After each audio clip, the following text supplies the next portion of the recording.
Head kuulajad, käes on 24. märts. Siin on Geeniuse digisaade ja täna räägivad teiega Hans Lõugas, Meelis Väljamäe, Glen Pilvre ja võib-olla keegi veel. Sellepärast, et meil on tänases kavas vaadata korraks peale uudistele ja sõnumitele, mis meil on kõrva jäänud ja tundnud huvitav. Räägime sellest, kuidas sa saate nüüd mobiiliga, me kõik saame mobiiliga anda nüüd paremini digiallkirja. Selleks on vaja palju vähem asju jändamist kui varem. Siis räägime sellest, kui mõistlik oleks nüüd kaasaegse tehnoloogiaga jälgida paremini Eestis toimuvat tänavatel ja liikluses selleks, et püüda kurjategijaid. Räägime sellest, et meil on üks kuulajakiri mitu nädalat oodanud ja laagerdunud sellest, kuidas oma vana auto teha põhimõtteliselt uueks kaasaegse tehnoloogia abiga ja võib-olla mõni terake veel.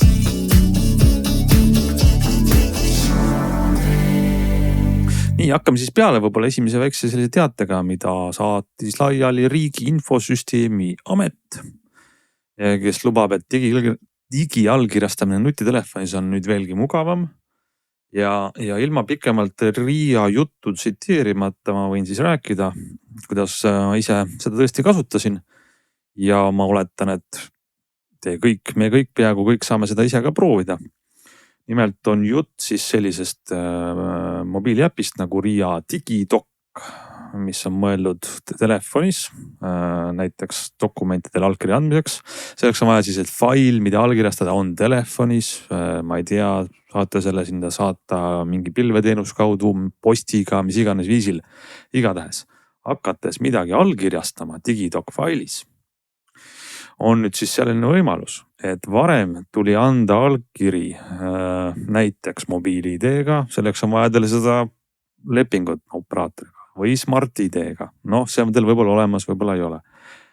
ID-kaart on nüüd see lahendus, millega saab mobiilis anda digiallkirja ja võtmesõnaks on NFC ehk te panete oma ID-kaardi, mis on viimastel aastatel välja antud telefoni vastu.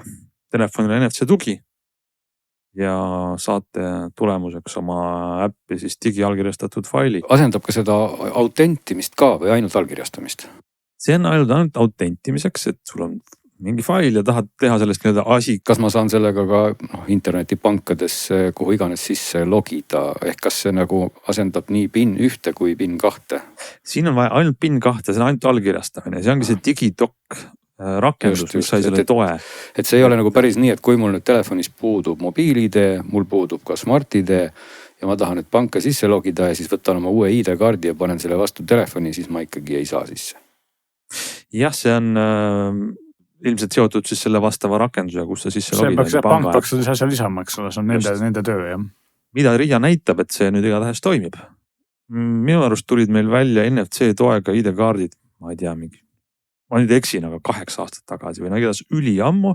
Kogu aeg on räägitud sellest juhtumavabast toest, et sa saad ilma kaardi lugejata, oma ID-kaardiga hakata asju tegema. Ja selleks on seal vaja 2 asja, PIN 2, et allkiri anda. Teiseks on vaja kirjutada üles CAN-number, ID-kaardi ligipääsu number. Mitte keegi ei tea, mis on CAN-number. Absoluutselt mitte. Aga nali on selles.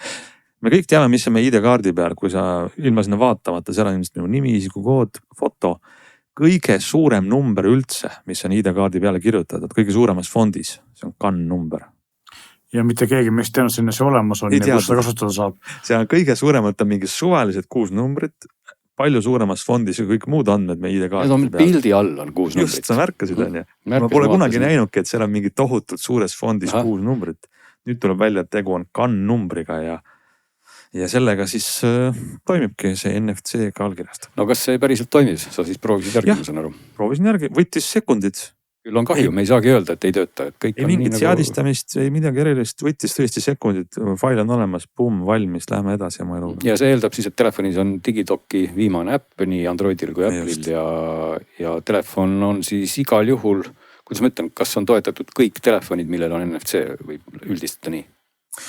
Vaat siin ma jään vastus võlgu, aga mingid piirangud pole Riia küll teada andnud. Igatahes, kui see rakendusel on telefoni NFC-le tugi, siis peaks kõik vist toimima, jah. Kui nüüd on mingid kitsendusi või keegi teab, siis võib ka meile edasi öelda, aga igatahes üldiselt Androidiga telefonis NFC on niikuinii lukust lahti ja nüüd viimastes iPhone'ides on see ka lukust lahti ja väga hea ja igav siis saame öelda kokkuvõtteks. Aga lähme siis järgmise võib-olla teate juurde või diskussiooni juurde, mis võib-olla on hea, võib-olla ei ole hea, väga igav vist ei ole. Viimastel nädalatel juba mitmel päeva jooksul on siin siis küsitlus või tekkinud arutelu selle üle, et kui kaugele me võiks minna, et kasutada tehnoloogiat liiklusrikkujate või ka muude kurjategijate tabamiseks. Esiteks töötab politseiamet välja sellist sõidukit, milles on siis kaamerad, mis filmivad ümbrust. Tegelikult siin juba praegu patrullisõidukites. Lihtsalt, et nüüd see kaamera pilt, mida politseiauto püüab või salvestab, see on targem. See sisuliselt toimiks ka kiiruskaamerana. Kui praegu on 2 sorti kiiruskaamerad, ühed on statsionaarsed külmkapid üle tee ääres ja teised mobiilsed, siis samasugune asi võiks olla politseiauto sees. Aga lisaks võiks see politseiauto ka, kui ta tuvastab muid rikkumisi, siis fikseerida. Näiteks sa sõidad oma autos ja sellisele politseiautole vastu ja sul pole turvavöö kinnitatud. See on kaamera alt pildi tuvastusega tuvastatav ja saaksid koju jõudes trahvi. Jah, või kui sa vaatad ka mobiiltelefoni juhuslikult. Jah, ja teine paralleelne, aga seotud selline plaan, Siseministeeriumil on plaanis rikkumiste tõhusamaks lahendamiseks ja ennetamiseks arendada üleriigiline näo ja numbri tuvastust toetav valvekaamerate võrk. Mis on selline asi, et kõik nagu üllatusid selle üle. Tegelikult näiteks Tallinna linna piiridel, linna põhitänavatel, mis sa ületad linna piiri, on juba numbri tuvastusega kaamerad üleval. Aga sellest väga palju ei räägita. Aga nüüd on nagu siis selge, et on plaan teha selline numbrituvastusega asi üleriigiliseks. Ja ilmselgelt see on ikkagi päris suur samm edasi inimeste privaatsuse vähendamiseks. Selle nimel, et siis oleks kuidagi turvalisem. Jah, siin kogu seda tohuvapohu, mis tekkis, ongi raske muidugi mingi 3 lausega kokku võtta. Et ma tõmbaksin natuke paralleeli selle sama tohuvapohu osas, mis tekkis siis, kui meie justiitsminister jagas neid keelekorpuseid. Siis oli kõik põles Eesti läbi, kõik maha müüdud. No praegu tundub natuke nagu umbes samamoodi, sest kõigepealt algas see uudis sellest, et kas oli Transpordiamet või oli see mingisugune muu riiklik ametkond, kes siis teavitas kõigepealt sellest kiiruskaamerate asjast, siis tuli see üleriigiline valvekaamerate asi. Ja siis hakkas tulema igalt poolt erinevate juristide ja advokaatide kirjutisi, kuidas see mõte on kõik paha. Ja siis juba võtsid sõna ka poliitikud, kes siis lõpuks ütlesid, et meil tegelikult ikka päris sellist mõtet nagu ei olegi ja et lihtsalt ametnikud on siin läinud nüüd liiga hoogu ja kõik nagu arvasid midagi. Et ega sellest tohuvapohust võib-olla nii palju kinni võtta, siis mis mulle jäi silma, et esiteks, kus see nagu algaski sellest kiiruskaamerate jutust ja siit ma tahaks välja tuua, et mõned ametnikud on ikkagi ennast väljendanud erakordselt valesti või lihtsalt ebapädevad.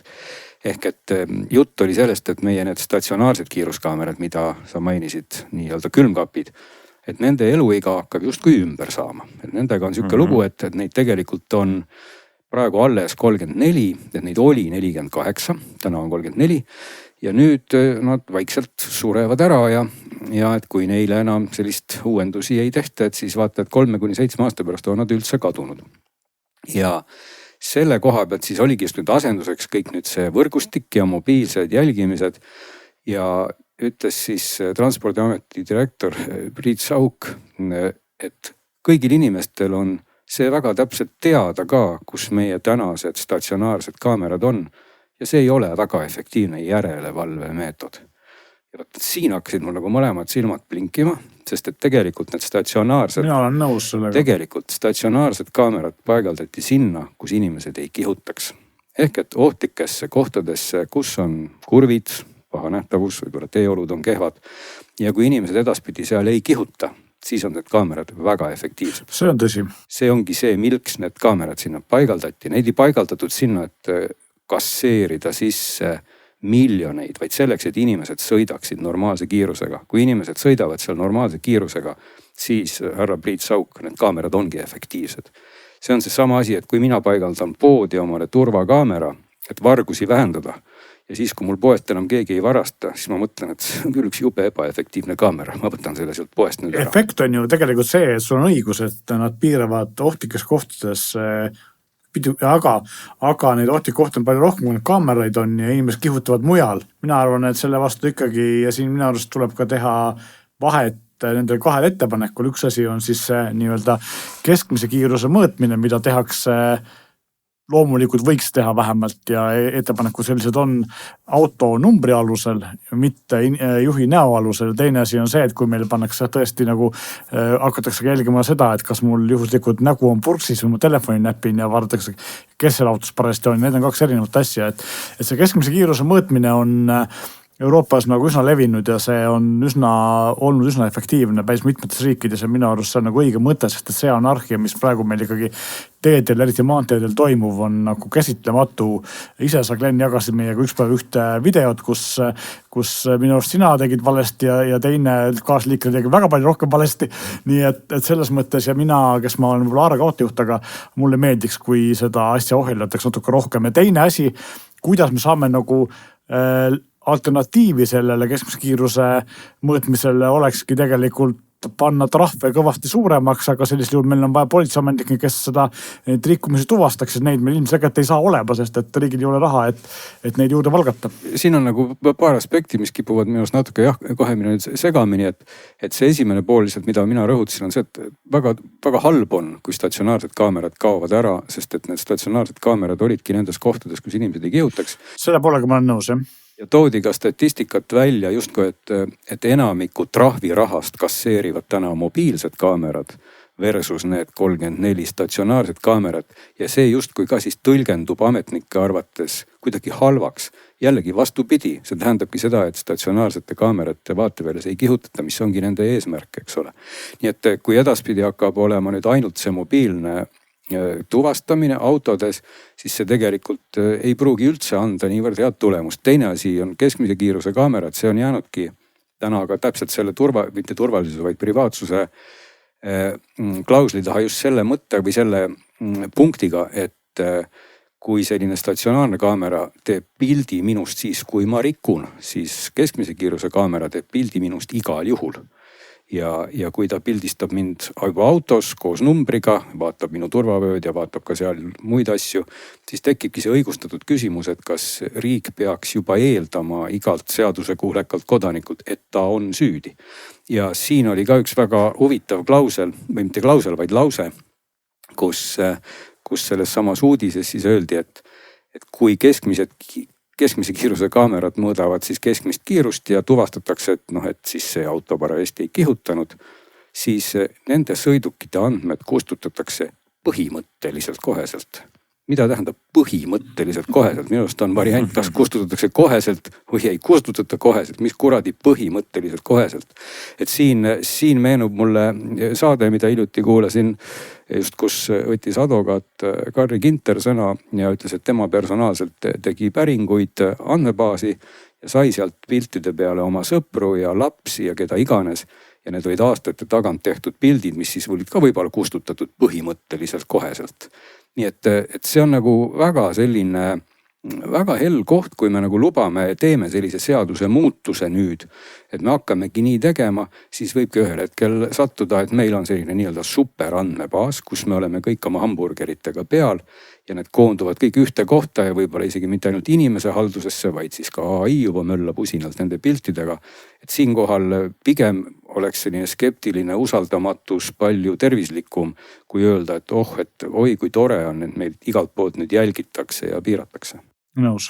Ma tahan rääkida ühe lühikese loo sellest teemast, mida ma kuulsin suhelduse tuttavaga, kes elab Prantsusmaa linnas nimega Marseille, natuke Tallinnast suurem linn, aga võtame kokku ümbritsevate piirkondadega, võib-olla nagu Eesti suurne piirkond, kus olid statsionaarsed kiiruskaamerad. Kõik teadsid, kus nad on, enam sealt ei kihutanud, trahve ei tulnud. Aga piirkondlikule politseile anti eesmärk koguda kokku trahviraha. Siis tulid mobiilsed kaamerad, mida me ka Eestis teame juba ja sealt alguses sai trahvi, aga siis ka need tunti ära ja inimesed märkasid Waze'is, et siin on kaamera. Siis hakkas politsei autodesse paigaldama mobiilsed kiiruskaameraid, nagu me praegu plaanime. ja sellega tuli alguses kõvasti trahviraha, aga probleem oli selles, et liiklejad seal Marseille piirkonnas said aru, et kui ikkagi on vilkuritega või politsei värvides auto, siis kahjuks seal on kaamerad, ma seal ei kihuta. Ja seadus lubas seda ainult politseil teha ja siis, kuna ikkagi trahvi ei kogutud, muudeti seadust niimoodi, et anti selle teenuse nagu käitamine juuriti lepingulisele erafirmale, kes hakkas siis eravärvides autodes nüüd paigaldama mobiilseid kaameraid. Ja võite kujutada ette, kui vihased ollakse praegu Prantsusmaal sellise muudatuse üle. Ehk ma tahan oma looga seda öelda, et küsimus selles eesmärgis, nagu sa Glenn tähelepanu juhtisid, et kui me räägime, kuidas efektiivselt trahve koguda, siis meil on selleks väga hea tehnoloogia olemas. Ja Eesti ametnikud on ka päris targad, et me oskame päris häid süsteeme välja mõelda. Aga küsimus, et see on vale eesmärk antud vist, et kui lihtsalt inimeste trahvimine. Ja eesmärk on see, et meil ei oleks liiklusõnnetusi. Tegelikult isegi ei ole eesmärk, et kas me kihutame või mitte. Eesmärk oleks see, et me ei saa surma liikluses. Ja siin ongi väga raske. Muidugi, ma proovisin ka leida mingid seoseid ja miks, kui sa vaatad täna statistikat, siis Eestis ei ole lugu tegelikult väga hull, kui sa vaatad per miljoni inimese kohta palju saadakse surma. Päris hull on, sest et viimasel aastal on see asi Euroopa keskmine oli seal, kui ma ei eksi, kusagil 40-45 kandis per miljon. Eesti oli üle 50 nüüd, jah. Aga Eesti varem oli paar aastat tagasi alla selle. See ongi probleem, et meil on sees läinud mitte paremaks, nagu tahavad ametnikud, vaid on läinud hullemaks. Aga teistpidi, kui sa vaatad nagu maid, kus ju sõidetakse palju kiiremini, olgu siin meil head näited kohe ümber Poola, eks ole, rääkimata Saksamaast, kus see olukord on täna siis, Poolas on muidu umbes sama, ma ei saa nüüd öelda, et Poolas oleks parem kui Eestis. Poolas oli ka keskmine üle 50. Saksamaal oli see natukene väiksem. Ehk et võib-olla ongi siin see sama koht, et muide selle jutu valguses ma ütlen kohe vahele, mul läheb meelest ära, et Transpordiamet muide ootab praegu teie ettepanekuid, kuidas teha Eesti liiklus turvalisemaks. See kestab mingisugune aprilli kuuni oli see kuupäev, minge vaadake Transpordiameti lehele, siis saate sinna kirjutada oma ettepanekuid, kuidas muuta siis meil liiklus selliseks, et me ei saaks surma. See on väga hea mõte, sest me kõik kirume neid ideid. Üks on halvem kui teine meie arvates ja siiralt võib-olla mõned ongi väga halvad ideed, aga nüüd nad küsivad, et andke siis meie kodanikud, millega me oleme nõus selleks, et olukord läheks paremaks. Ja ma tahtsingi nüüd oma jutuga jõuda sinna välja, et võib-olla olekski kohe paar ideed, mida ma peaks võib-olla sinna kirjutama, aga et rõhuasetus, nagu me sellest jutust ka tuli välja liiklusest rääkides, ei ole siis mitte trahvide kogumine, vaid on just nimelt liikluse paremaks muutmine. Ja see tähendab seda, et õnnetus, eriti just selline, kus võib-olla keegi väga raskelt viga saab või surma saab, juhtubki reeglina siis, kui ületatakse kiirust märkimisväärselt palju või tehakse midagi väga valesti.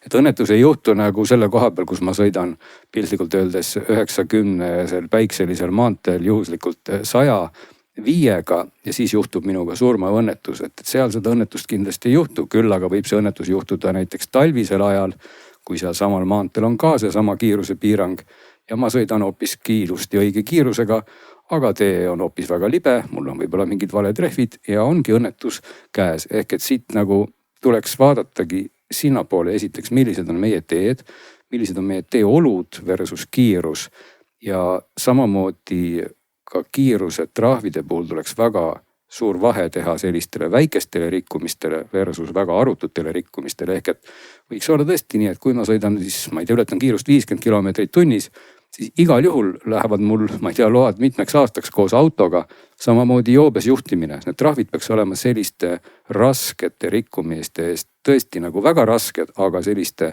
kergete rikkumiste eest. Kui sa vaatad siin Poolat, Saksamaad, kiirtee on hea näide. Meil muidugi ei olegi neid teid, see on teine asi, et meil võiks ehitada ka normaalsed kiirteed, kus ei peaks mööda sõitma. Aga näiteks Poolas uued autostraadad, seal on kiiruse piirang 140 kilomeetrit tunnis. Minge sõitke seal, te näete reaalsuses, et inimesed, mõned sõidavad 140, sõidavad 160-ga, mõned sõidavad 200-ga ja seal ei ole ühtki politseid ja seal ei ole ka ühtki avariid. Olgugi, et avariisid Poolas toimuvad, need toimuvadki väiksematel teedel linnades. Et ma tahangi nagu öelda, et Eestist, kui sa oled auto või mootorrattaga sõidad Euroopas ringi ja tuled Eestisse tagasi. Eesti tundub nagu metsik politseiriik. Ja nagu näha, see ei tööta. Tegelikult see politseiriik ei too meie õnnetustes positiivset trendi. Me peame tegema midagi muud. Aga Glenn, sa kirjutasid sinna Transpordiametile tõesti, sest et sest huvitav on näha, kuidas siis nagu sellised meie elanike ja inimeste nagu need hoiakud ja milleks me valmis oleme. Sest me räägime siin tehnoloogiast, meil on digisaade on ju, et küsimus on see, et kui palju me saaksime teha efektiivsemalt seda ohutuse järgimist, arvestades, et meil on vähe inimesi ja me ei taha tõsta mingisugust suurt eelarvet. Jah, seda 2 asja, mida saab öelda, Saksamaa puhul on ka see, et Saksamaal ka kihutatakse üsna palju, ma ei räägi praegu autobaanist, vaid ka nagu tavaliselt teedel, aga neil on teede kvaliteet hoopis teine ja see on väga oluline. Vähem õnnetusi, just.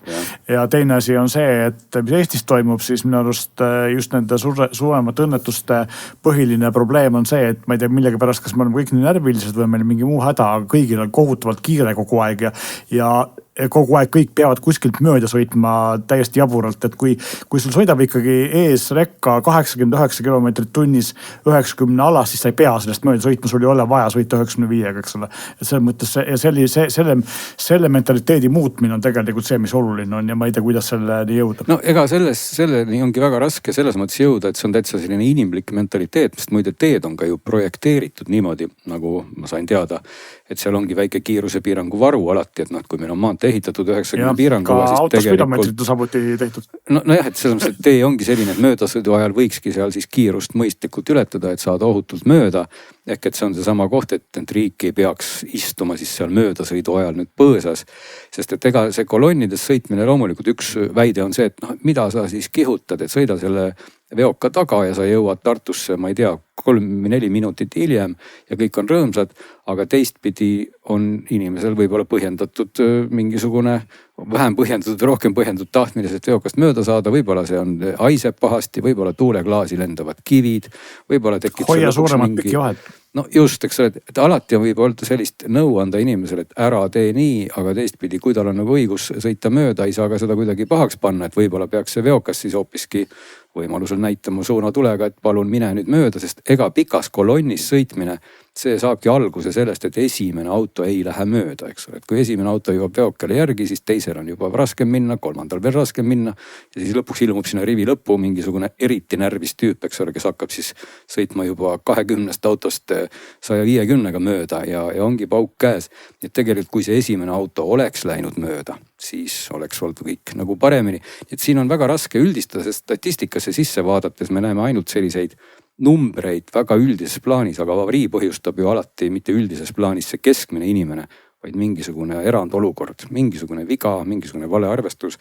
Ja seda on väga raske sellise üldise meetmega ka alla tõmmata, et siin miks Saksamaal ei olegi autobaanidel palju õnnetusi, et inimesed on aru saanud, et kui mõned sõidavad 300-ga ja teised sõidavad 100-ga, siis ei ole väga tervislik sõita vasakus reas. Ja võib-olla oleks ka ikkagi oluline, et kui me ei jää nüüd ainult autodest siin rääkima praegu, võib-olla see lõik tõmmata kokku sellega, et me peaks kõik vaatama ikkagi hoolikalt, milliseid seaduseid me hakkaksime muutma, et saada siis selliseid jälgimisvõimekusi, olgu need siis autodes, olgu need posti otsas. Et see on võib-olla kogu meie pika autojutu moraal natukene tore, et see on diskussioon praegu ja tore, et on päevavalgele tulnud selliste innukate ametnike kavatsused, mis on takerdunud tegelikult seaduste taha ja ma ütleks, et väga tore on, et need seadused sellised praegu on ja tuleb hoida lihtsalt silma peal, et need seadused ka selliseks jääks. Nii ja läheme nüüd edasi ühe teema juurde, mis sai alguse Erki kuulaja kirjast, mitte lugeja, vaid kuulaja kirjast ja Erki kirjutas meile sellisest murest. Viskan teile ühe kivi õhku, nimelt kaasaegsed aftermarket autoraadiod. Sõidan ühe vanema, aga mitte liiga vana fossiilautoga, siis lisade poolest annab korraliku premiumi auto mõõdu välja, õnnest on puudu vaid Android auto või CarPlay. Ja Erki kirjutab, et tema see auto, ma arvan, tegelikult esindab päris hästi väga paljude Eesti inimeste autosid, kus on tehase navi ja sellised asjad, telefoni saad ühendada siis autoga üle Bluetoothi ja paaritada. Aga Erki kirjutab, et ta tahab nagu enamat, tahab Android autot või CarPlay'd ja mõtleb raadio väljavahetamise peale ja siin läheb kirjuks. Ja siis Erki küsib nõu, et mida teha, kas osta mingisugune Hiina Android opsüsteemiga head unit, mingi FM raadio asi on Niru, mingi tuntud tootjate seade ja on üsna hädas oma valikute tegemisel. Ja selle kirja otsas me oleme siin mõne nädalad istunud ja arutanud ja nüüd me oleme jõudmas lahenduseni. Jaa, meil lahendus on selline, et me ei tea sellest midagi ja sestap läksime Audio Citysse, kes on meil selline tore partner olnud ikka siin ja andnud asju ja nõu ja kõike muid sellist ja kelle töö tegelikult igapäevaselt on tegeleda just sellise kirjaga. Ehk et nad just nimelt paigaldavad neid asju ja autosid võtavad lahti ja panevad kokku ja sestap me ei hakanud oma elu keeruliseks tegema, vaid kutsusimegi Audio Cityst siis mikrofoni ette Urmas Rannu, kes on meil täitsa olemas, nagu ma näen, paistab seal, kõik süsteemid töötavad ja hakkab siis otsast pihta, ega ei olegi siin midagi öelda, kiri on meil läbi loetud, nüüd on sinu kord, Urmas, midagi siis öelda. Tervist algatuseks, et siis raadiotega on sihukene teema olnud, et tänapäeval inimesed nõuavad nagu eelistatuna siis vähemasti Apple CarPlay Android Auto juurdepääsu siis läbi telefoni, et oleks siis võimalik kuvada seal Waze, soovitavalt ka siis YouTube Musicut, paha ei teeks ka YouTube video, aga raadiot paljus osas seda ei võimalda. Ehk siis tänapäeva autodel ei ole üldse, isegi vanematel autodel tänapäeval tihtipeale enam ei pea tingimata raadiot vahetama, et põhimõtteliselt võib jagada siis need võimalused järgmiseks, et variant 1 on vahetada siis lihtsalt teise raadio vastu, kasutades siis võimalikult täid tugevaid kaubamärke, Kenwood, CVC, Alpine, Pioneer, Sony ja nii edasi ja saada siis Apple CarPlay Android Auto valmidus.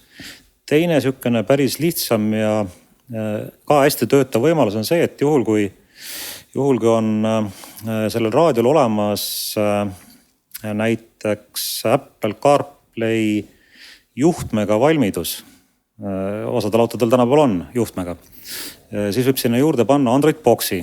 Selle sama juhtme otsa auto näeb seda boksi, tunneb ära, nagu oleks talle tekkinud Apple'i telefon. Ja tegelikult on see Android Box ja selle boksi peale omakorda saab siis installida läbi Google'i konto mis iganes äppe, kaasa arvatud siis Telia TV, Elisa elamus, Netflix, mida iganes ja ka siis YouTube video. Kas see siis tähendab, et auto nagu näeks, et kogu aeg on ühendatud mingi Android seade, aga ta lihtsalt ei ole mitte telefon, vaid siis see box või? Tegelikult auto näeb, et ühendatud on Apple'i seade, Apple'i telefon, siis iPhone nagu. Et ta töötab nagu Apple CarPlay režiimis, aga tegelikult on selle telefoni asemel see Android Box. Kaval. Ja see muidugi siis ikkagi keeldab seda, et nüüd Apple CarPlay tugi justkui peab autol ikkagi olema. See on sellistel juhtudel jah. Ja see puudutab ka ütleme siis neid autoraadiod, mis ei ole originaalid, aga millel on olemas see juhtmega Apple CarPlay tugi, aga tahaks saada midagi enamat sinna lisada, näiteks seesama Telia TV, eks. Ja siis seal on selline väike nüanss ka veel, et kui need boxe nüüd valida, neid on päris palju erinevaid võimalik saada, siis ta peaks olema suhteliselt värske Androidiga, ta peaks olema siis piisava mäluga, eks. Ja samas me oleme ise kasutanud nüüd sellist, kus on ka siis 4G LMT modem sisse ehitatud. Ehk siis ütleme selle boxile endale võib siis tekitada interneti kahel erineval moel. Et lihtsam ja odavam on tekitada seda telefoni hotspotiga, aga samas autost väljudes ja tagasi tulles on vaja paljud programmid taas käivitada või siis kogu süsteem. Aga samas võib võtta ka odava operaatori internetikaardi seal vahemikus, seal 7-10 euri ja panda ta jäädavalt sinna Android Boxi. Ehk siis iga kord, kui auto läheb käima, käivitab see box, iga kord on siis juba töötav Android läbi Apple CarPlay siis autoga ühendatud ja sisse logitad siis oma Google'i kontodega ja kõik, mis selle olemas on. Küsiks vahele kahte asja, et esimene asi on see, et olen vaadanud ka seda maailma natuke ja kõik need sinu nimetatud ja teie poolt müüdavad tuntud brändid on millegipärast nagu meeletult kallid, et mis teeb ühe tänapäevase autoraadio või see suurem ekraaniga seadme nagu nii kalliks, et see maksab sama palju kui odavam auto ja kui suur on tegelikult siis vahe sellise tuntud brändi ja selliste Hiina tootjate Androidiga seadme vahel, mida YouTube täis on, eks ole.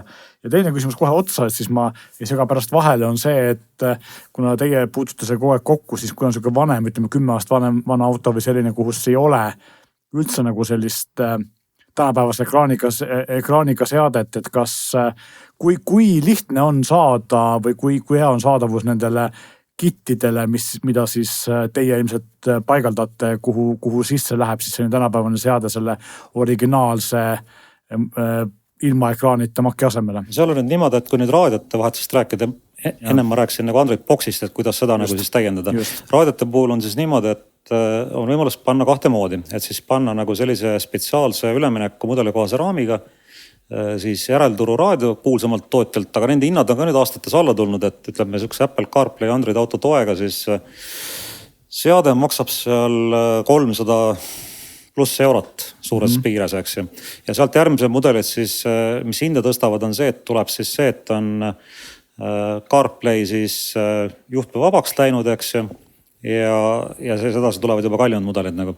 Aga ütleme, see 300-400 euro on sihukene piir, kust alates hakkavad siis nimega tegijate seadmed. Aga teine optsioon on siis viimasel ajal tekkinud Hiina raadiot. Aga Hiina raadiotega on sihuke lugu, et nendega on nagu kaks asja, et seal peab teadma esiteks auto enda varustus, kuhu ta siis istub, kuna see Hiina raadio on ka päris kõvasti edasi arenenud, et kadunud on need endised vanad probleemid raadiotundlikkusega, süsteemi stabiilsusega, et ta seal 10 korda kokku jookseb kasutuse käigus. Et tegelikult on need asjad lahendatud, kui teada, mida osta. Aga samas raadio on siis ka ühendatud auto CAN-süsteemi, ehk siis sinna pannakse siis peidetud menüüs ka auto enda konfiguratsioon nagu suures osas nagu, et paljud need Hiina raadiod on võimelised siis ka kuvama ja juhtima siis kliimaseadmeid, näitama seal istmesoojendusi, kõiki selliseid asju nagu. Ja samamoodi roolinuput võtab omaks, kui on nagu õige soft ära seal määratletud. Ja Hiina raadiotel on siis niimoodi, et neid ekraane tehakse siis 2 tüüpi laias laastus nagu. Üks on siis see, mis integreerub sinna nii-öelda siis 2-tin laadsesse avasse. Ja teine meetod on selline, mis toob siis selle ekraani välja poole, nagu on päris uuematel autodel, mis siis tõstab selle ekraani selle olemasoleva kohale. Ja siis juba tekib võimalus saada omale suuremad ekraane seal 10, 12, 14 tolli. Selles mõttes saab sellest kaunis vanast autost saab teha kaunis kaasaegse lahenduse. Ja sellised päris head ja kvaliteetsed tooted on olemas enamus Euroopa brändidele, mis iganes Audid, Mersud, BMW-d, eks. Aga see, mida valida, kuidas ta töötab, kuidas on kontakt selle tootjaga, et see on probleem nagu. Et selles mõttes lihtne on AliExpressist tellida, aga juhul, kui asi ei toimi ja tullakse paigaldusse, lõpuks siis oleme meie need, kes üritavad tihtipeale suhelda selle tundmatu hiinlasega, kes siis lõpuks ei suhtle ka nagu. Et sellepärast nagu ma soovitan neid tooteid, aga osta tuleks nagu sellistest kohtadest, kus on siis otse kontakt olemas nagu selle tootja poolne, kus ta on võimalik siis abi saada või nad on võimalik mingit update'e saatma või mis iganes seda paigaldust puudutab nagu. Aga kui nüüd edasi siis minnagi ühe astme võrra, mida Meelis küsis, et need tuntud tootjad, Hiina tootjad, ma saan aru, teil on ka mingid tuntud tootjad ju seal pakkumises nagu ka olemas, et kas sellisel juhul on siis nagu väga kindel, kui ma ostan ikkagi nüüd, maksan siis natuke rohkem, ostan siis selle, ma ei tea, mis see tuntud tootja täna üldse ausatades on ja siis kui sellega edasi minna, siis põhimõtteliselt ei tohiks mingit probleeme tekkida. Tuntud tootjatega on see teema muidugi, et tuntud tootjad ükski ei tee tänapäeval meie andmetel nagu siis täis Android raadioid. Esimene suur puudus. Ehk siis me saame küll selle Apple CarPlay, me saame Android auto, me saame ülemineku raami kas siis kohe installeerituna või siis hiljem pandavana, eks ju. Aga ta ikkagi on tavaline hea heliga raadio siis, multimeedia seade siis.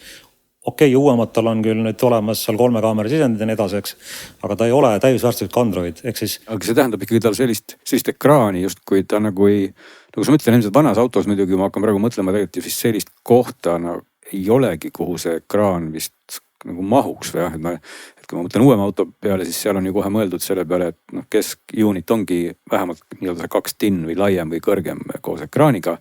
Kui vanemal autol seda ruumi pole ja ma ühendan sinna mingi asja, siis see ekraan tulebki kuidagi mingi lisakomponendina sinna igal juhul panna. No mitte alati, et ütleme Hiina raadiote puhul näiteks on niimoodi, et kui me laias laastus väga hästi tuntud auto on, ütleme Land Cruiser näiteks Toyota. Ja kui on vanema tüübi Land Cruiser, kus on siis ütleme kliimajuhtimiseks on siis keeratavad nupud, sellised manuaalsed analoognupud, eks.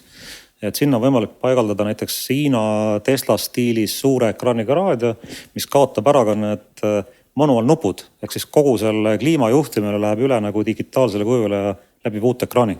Ehk siis ta integreerub sinna armatuuri sisse, ta jääb tasapinda selle auto enda armatuuriga, aga kaovad ära need vanakooli nupud sealt. Ja ütleme, kui me toome teise näite, ütleme siin Mercedes Vito, mis on siis mõeldud nagu rohkem kaubaautoks. Mercedes V-klass on nagu siuke reisijate auto, siis selle sama Hiina ekraani abil võib teha Vitost nagu V-klassi, tuues siis selle 10-tollise ekraani sinna olemasoleva kohale, nagu, et ta visuaalselt hakkab välja nägema nagu V-klass. Aga kõik nüüd analoogsisendid, nupud, asjad, digitaliseeritakse ära, et seda saab siis ekraani pealt juhtida?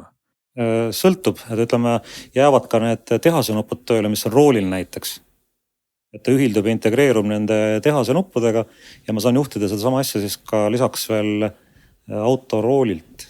Aga tulevad juurde kõik need tänapäevased omadused, nagu mida tehasraadiol ei ole, eks. Pluss on kaamerate süsteem, sest tänapäeva Hiina raadiod ja ka tugevate tootjate raadiod on üle läinud nagu kõrgresolutsioon ekraanidele, mis HD nime all siis müüakse. Nii kaamerad kui siis ekraanid. Ja me saame ka palju parema kaamera sinna paigaldada, kui meil on palju parem ekraan olemas. Aga need samad tootjad, ma just mainisin, et ma ei tea eriti, mis need tuntud tootjad olid, et vist midagi, mis lugesime ette ka, mis siis need täna, mis on siis nii-öelda siis sellised kvaliteettootjad, kui nüüd need Hiina odavad kõrvale jätta, mis need brändid on? Neid on väheks jäänud tegelikult, et nüüd viimane uudis oli see, et Sony olevat ära kadunud. Et jäänud ongi siis Alpina, Kenwood CVC, Pioneeri mingil määral liigub, eks. Ja ega seal väga palju rohkem ei olegi selliseid suuri tegijaid nagu. Ja siis juba ülejäänud on täitsa siuke metsik lääs peaaegu võib siis nii öelda. No siis on olemas, ütleme selle multimate osaga tuleb puhas Hiina vastu, eks. Nüüd tavaraadio, kuhu enam väga panna ei ole, selliseid tuleb siis ka nii-öelda väiksematelt Euroopa tootjatelt, aga need on ükstein mõõduseks tavalised. Müüakse siis mingit erinevate markide alt. Aga ütleme, kogu see multimeedia arendus on läinud rohkem nagu hiinakate kätte suures osas küll. Jah. Aga ütleme nüüd niimoodi, et kui ma olen selline laisk, ma ei tea, kas Erki on nii laisk, et ta tahab võib-olla ise kuskilt midagi tellida, aga ütleme, et ma nüüd tulengi oma sellise vanema autoga näiteks teie ukse juurde, ütlen, et palun, et ma tahaks nüüd siia midagi sisse panna, et kas sul on seal riiulist või on ka võtta siis kohe mingisugune hopsti mingi lahendus, näed, et Android autod ja Apple CarPlay'd hakkavadki kohe tööle ja kas sellele siis, mis hinnasilt sellele külge nagu siis kleepub sellele lahendusele või tööle või kuidas sellega nüüd oleks? Eks see pakkumine hakkabki niimoodi pihta, et vaatame autot, mis mudeliga tegu on, siis pakume välja 2 varianti, isegi 3 tegelikult. Et esimene variant on siis see, et me üldse upgrade'ime seda olemasolevat, millest me ennem ei rääkinud. Et tänapäeval on võimalik teha niimoodi, et me võtame sellest raadiost tuleva signaali, teeme ta läbi protsessori heaks, tekitame sinna juurde lisavõimendid, saame selle heli nagu väga okeiks. Ja siis nende samade Android boksidega, mis enne rääkisime, saame kõik võimalikud sisendid ja lisad sinna tekitada talle. Aga see eeldab, et see on nii palju uus, et sa saad selle sinna ühendada, eks ole. Aga kui mul on juba 10-15 aastat vana raadio, siis ilmselt see ei toimiks. Täpselt, siis ilmselt see ei toimi. Siis tuleb järgmine 2 varianti, et ongi niimoodi, et kas siis võtta ülemineku adapteriga mudelikohase raami abil siis paigaldada sinna siis CVC Kenwood Alpina näiteks. Mis siis oleks juba sellised, nendel oleks siis ka see ekraani lahendus küljes ja need toetaks ka siis seda Android auto ja Apple CarPlay poolt kohe, eks ole. Täpselt ja nendel on siis samamoodi olemas suuremad, ütleme tavaline on seal 7 tolli, mis on regular, mida nad teevad nagu erinevate adapteritega siis sinna paigaldatakse. Pluss on siis tippmudelitel olemas ka 10 tollise, mis on siis välja ulatuvad ekraanid. Aga nende hinnaklass läheb juba 1000 peale nagu. Pluss siis paigaldus veel juurde. Teine asi, mida tuleb jälgida on see, et osad vanemad autod, mis on aktiivsüsteemidega, siis aktiivsüsteemidest heli kätte saamise jaoks on vaja seal jälle mingid lisatarvikad adaptereid.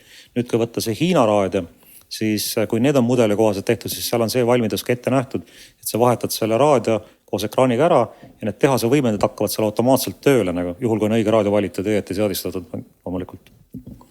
Et siis ongi 2 varianti, kas hakkame upgrade'ima siis sellisel kujul, et tuntud tegija raadio, ülemineku adapter, roolijuhtimise adapter, lisavõimendid vajadusel või siis teine variant on, võtame siis selle võimalikud variandid, mis siis on Hiina poolt leida, mis siis ühilduvad selle konkreetse automudeliga, selle konkreetse autos olevate võimendite seadmetega ja siis pakume sellise lahenduse välja. Mis need hinnaklassid siis kõige halvemal ja kõige paremal juhul võiks olla? Ütleme, mis kõik kokku, need mingisugune töö on ka oluline komponent sellest, sest auto tuleb ikkagi suhteliselt natukene lõhkuda ja korralikult kokku panna. Alustaks komponentidest, et siis nagu ma ütlesin, Apple CarPlay ja Android auto valmidusega nimega raadiod on seal 300+ eurot. Kui me võtame Hiina raadiod, siis Hiina raadiod, millel on siis arvestatav mälumaht, enam-vähem värske Android, siis need hakkavad ka pihta kuskilt suurusjärgus 300 eurot. Aga hinnakad lähevad seal, ütleme, kuni 500-600 euroni maksimumeks üldiselt. Siis järelturu raadiotega läheb ikkagi üle 1000. Hiina raadiote puhul on tõenäoliselt ka vähem neid muid detaile vaja panna, kui on vaja käituda need originaalvõimendid, siis järeltururaadiotel tuleb sinna võib-olla veel midagi juurde. Aga see sõltub juba konkreetsest autost. Paigalduse koha pealt on niimoodi, et selle raadio puhtfüüsiline paigalduse ühendamine on circa suurusjärgus seal 3-4 tundi arvestatakse. Olenevalt, kus seda siis tehakse ja mis on siis tunni hind. Ja nüüd tulebki juurde, et kas on vaja siis mingid lisaadapterid, lisavõimendid asju, et sellega siis tuleb pluss ja pluss ja pluss. Hiina raadiote puhul ta üldjuhul nagu piirdub sellega odavamal juhul. No see kõlab väga hästi igatahes. Ma lihtsalt minu isiklik arvamus kuulajatele, kes siin mõtlevad sellise täislahenduse peale, et kus te asendate kõik oma füüsilised nupud ära sellise täis digitaalse ekraaniga, siis mõelge 3 korda järgi, et võib-olla see tundub tore minna digitaalseks, aga tegelikult hea füüsiline nupp, kust ikka keerad midagi. Kui ühe korra oled nagu ära läinud, siis hakkad seda taga igatsema. Seal on üks huvitav asi on muidugi veel, et need Hiina raadiod omakorda siis võib jagada veel 2 nagu. Et osadel Hiina raadiotel on niimoodi, et me vahetame ära nagu selle ekraani nii öelda. Et inimesel tekib Android, tekib selle asja juhtimine, aga see helivõimendus ja kõik jääb originaal. Ehk siis ka helinupud ja need jäävad originaal, aga ekraan nagu vahetub. Ekraani peal siis valida selle ekraani, mis on nüüd selle Hiina raadioga seonduv ja siis on võimalik minna sinna nii öeldes automenüüsse ja vaadata seda automenüüs olevaid asju. Nagu. Et ta on suhteliselt nagu väga mudelikohane lahendus, et öelda, mis sellesse autosse täpsemalt sobib. Selleks peaks teadma, mis autoga tegu, mis varustusega ta on ja mis aastast ta pärit on. Nagu. No jah, see rahaliselt siis tähendab ikkagi keskmiselt võib arvestada alates 400-500 pluss kokku, et ütleme, et päris nagu 100 paigaldustega. Koos paigaldustega just, jah, et päris 100 euroga nüüd sellist vana autot Teslaks ei muuda siis. 100 euroga on võimalik leida küll siuksed enam-vähem töötajaid vana Androidiga raadiot, siin on Poola tootjad olemas, näiteks Blow on üks selline. Täiesti, me hiljuti paigaldasime kusjuures 2 mõõdus, maksis seal alla 200 euro. Suht kiire oli, jooksutas Waze'i, YouTube'i, internetiraadiot töötasid, et elementaarses asjad kõik toimisid. Väga korraliku pildiga ekraan oli ja raadiotundliks oli täitsa olemas. Nagu. Ise küll väga ei soovitaks, kuna see mälu ei olnud väga suur, aga ta põhimõtteliselt töötas nagu jah. No võt siin ongi need aspektid muidugi, mida seda ei saagi ennem kuidagi teada, aga ma ütleks, et mille peale võib nagu mõelda lihtsalt siis sellisel baasil, et ma ei tea, kas kallim on parem või et mingi kogemuslik selline soovitus on olemas, et üks asi on, et sul on lihtsalt Android Auto või Apple CarPlay ja teine asi on see ka, et kuidas ta töötab. Et kas ta on selline, et sa ootad peale igat ekraani vajutust umbes 10 sekundit ja ropendad natukene või ta siis jookseb kokku kogu aeg või et seal võivad olla nagu väga suured vahed, et kirjas võib küll olla, et meil on ju kõik olemas, aga see, kui hästi ta töötab, see ei selgugi ennem, kui sa siis vaatad, kui hästi ta töötab. Seda ropendama panevat aeglust juhtub tihti ka või päris kahjuks eriti siis odavama trimmi uuel autol originaalraadiotega tänapäeval. Tuleb ka see, et jah. Muidugi, mis on veel üks huvitav asi, on digitaalraadiot taabid siis. Et ütleme, taabide puhul on niimoodi, et kui võtta nüüd nimega tegi Euroopa turule mõeldud multimeediakeskus, siis kus on Apple CarPlay Android Auto, siis tavaliselt me nüüd soovitame mudelid, millel on ka taab peal. Osadel juhtudel on ka antenn kaasas nagu. Paigaldad ära ja asi töötab, kuna meil taab nüüd üle Eesti üldiselt toimib. Siis Hiina raadiote puhul reeglina nagu seda taabi tavaliselt sees ei ole, kuna nad müüvad seda üle maailma ja sa peaksid see taabtüüneri siis nii-öelda juurde ostma, mis käib siis mingisse peidetud USB-porti sinna taha, et hakkab ka tööl, aga see on üldjuhul lisakulu pluss antenn sinna juurde. See ei ole küll suur, aga üldiselt Hiina raadio koos taabiga neid väga ei liigu nagu sellisel kujul. Jälle siuke nüanss väike. Ma kuulasin siin kõik mingid ajad nüüd taab sagedust või digiraadiot olen autos kuulanud, aga hiljuti või millalgi just vahetasin omal jälle Kuku vana hea FM-i peale ümber, sest digiga kipubki olema see lugu, et kui on mingi jama, siis on seal auk, siis ma ei kuule üldse midagi.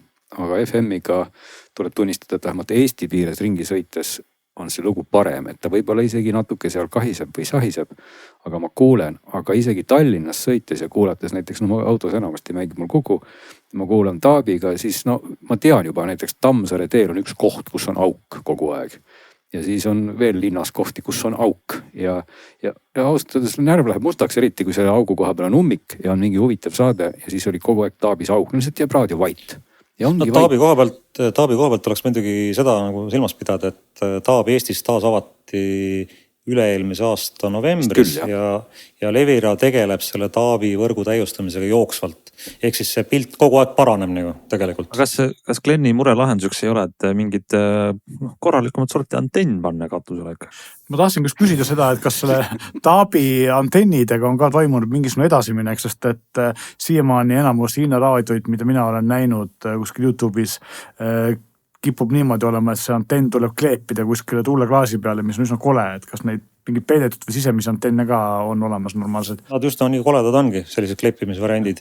Ja kusjuures kleepimise juhendi järgi sa ei tohi teda kleepida veel klaasi äärde, aga ütleme 10 senti ülevalt ja 5 senti paremalt nagu. Et ta jääbki üsna kole. Teine variant on kasutada neid väliseid Taabi antenne, et on olemas tegelikult Euroopa tootjate poolt. Ma võin näiteks tuua Galearo. Tulevad sellised high-uimekujulised antennid, nagu on Audidel, Bemmidel, Mersudel, on ka järelturu variandid, kus on siis sisse integreeritud nii Taab kui FM. Mõnedel juhtudel ka seal Wi-Fi ja keps ja mida iganes. Aga ta on väline antenn, ta on katusel ja siis kaob see kole asi ära sealt akna pealt. No minul on just selline high-uimekujuline antenn on, et ilmselt see Taab on siis sees. See on ju kohe koos autoga, et ma ei ole midagi kleepinud ega sinna pannud, nii et ma siis tahaks arvata, et viga on ikkagi siis meie Taabi levis, mitte otseselt selles autos. Tõenäoliselt. Seni oli meil ju Taab ka üsna beta, eks on nüüd alles siis riik jagas välja need päris litsentsid ja nüüd Levi hakkab tegelema sellega, eks ole. Beta oli ta tegelikult umbes 15 aastat tagasi, kui töötas Tallinna ümbruses 4 jaama ja mõne aja pärast pandi nad kinni pärast teist perioodi ja nüüd siis 20 aastat hiljem avati uuesti. Nüüd on vaja oodata, kuni valmis saab. No selge, väga hea ülevaade.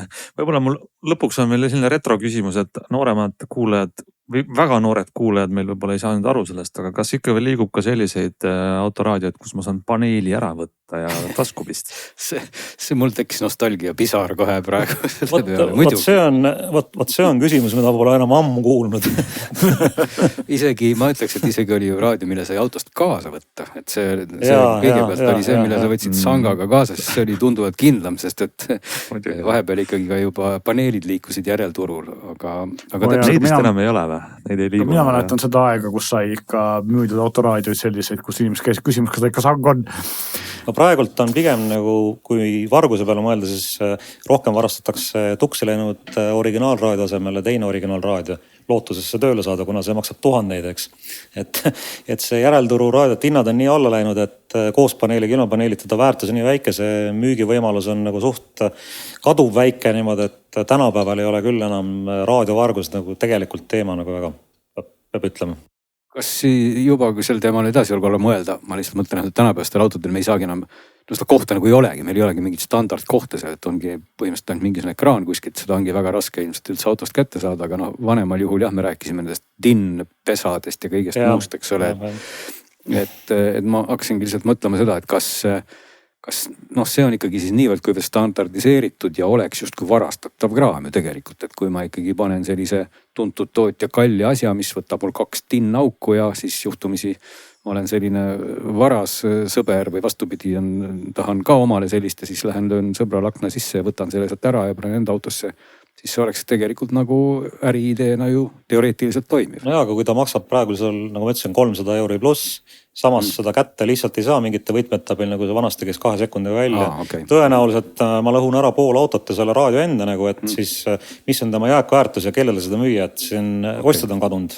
Nii et see ikkagi täna nagu see teema vist ei ole, et see vargust, autoraadiote vargust asi on õnneks siis ajalugu. Pigem varastatakse vanemaid originaalraadioid, et kui sul maksab mingi Nissani raadio 4000 € vabalt võib maksta, lähete, proovite esindajalt osta, eks originaal läks tuksi, järgmine maksab 4000 sinna asemele. Vaat siis tekib see küsimus, et kas ma panen sinna nüüd odav järeltururaadio, ehitan ümber või siis ma maksangi 4000 ja tellin oma uue originaalraadio. Ja vaat sellist on võib-olla huvi varastada kellelgi ja müüa siis mõnele õnnetule, kellele see parasjagu katki on. Nojah, see tuleb ka siis autost kuidagi kätte saada, et ega... No seda saabki siis selle DIN-võtmetega nii-öelda kätte, aga jälle samas ka nendega on probleemid, et ütleme, kui ma seda Nissanit korra mainisin, siis sa pead eelmist autost välja kirjutama, et uuele sisse kirjutada. Et see isegi selle paigaldamine ei ole sama lihtne kohata. See välja kirjutamine tähendab siis justkui mingit tarkvaralist kodeerimist, dekodeerimist. Vahel küll, jah.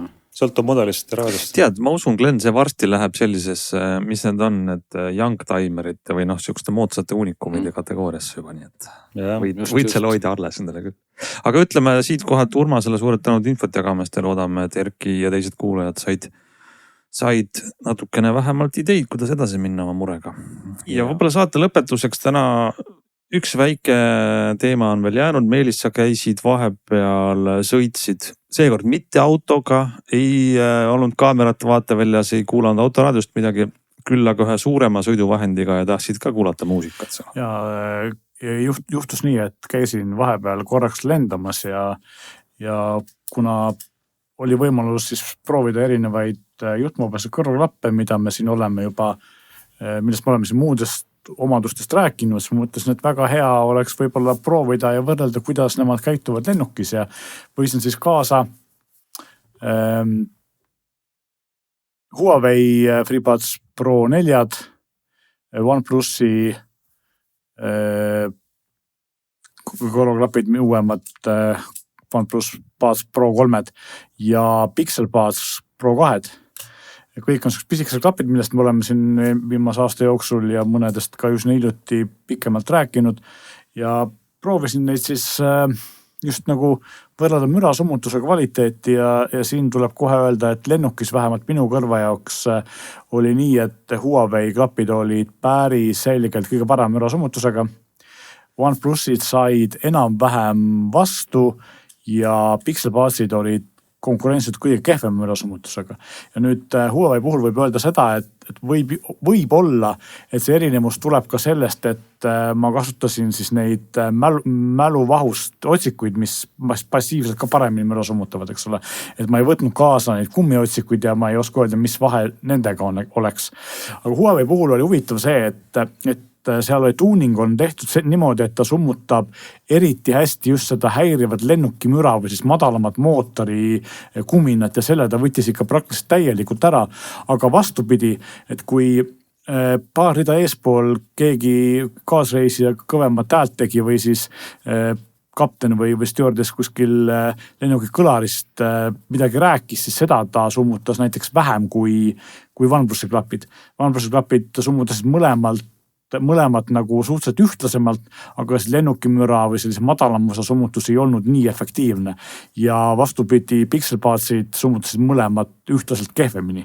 Et selline oli siis tulemus sellistel 3 kõrvaklapi paaril, mis peaks praegu siis kõik maksma sinna 200 euro kanti või natuke alla. Et Pixel Budsid peaks olema ka natuke odavamaks läinud, kui nad varem olid. Aga huvitav tulemus sinnes teha, et muidugi siin on ka erimus selles, et Pixel Budsid on kõige väiksem, diskreetsem, mis lennukis võib-olla hea, et neil ei ole neid varsi, eks ole, aga samas mürasummutuse kvaliteedi poolest Huawei nendest 3 sai kõige parema tulemuse. See on huvitav ma saan aru, et sa ei võrrelnud üleüldse siin praegu teist klassi klappidega. Ja sama sinna klassis, jah. Aga ma mõtlen ka... ma mõtlen teise klassi all neid üle kõrva. Ükski neist ei saa nagu vastu ikkagi Bose'idele või Sony kallitele üle kõrva käivate klappidele, kuna seal on see ikkagi selline, esiteks nad suudavad paremini summutada elektrooniliselt, teiseks nad ka passiivselt katavad kõrva paremini. Aga lihtsalt ma ei võtnudki meelega kaasa, sest mulle tundus, et see paaritunnine lend tegelikult piisab nagu väiketest klappidest ja ma tahtsingi nagu aru saada, et kas oleks vaja suuri klappe kaasa võtta või mitte, et sain aru, et vist enam ei ole.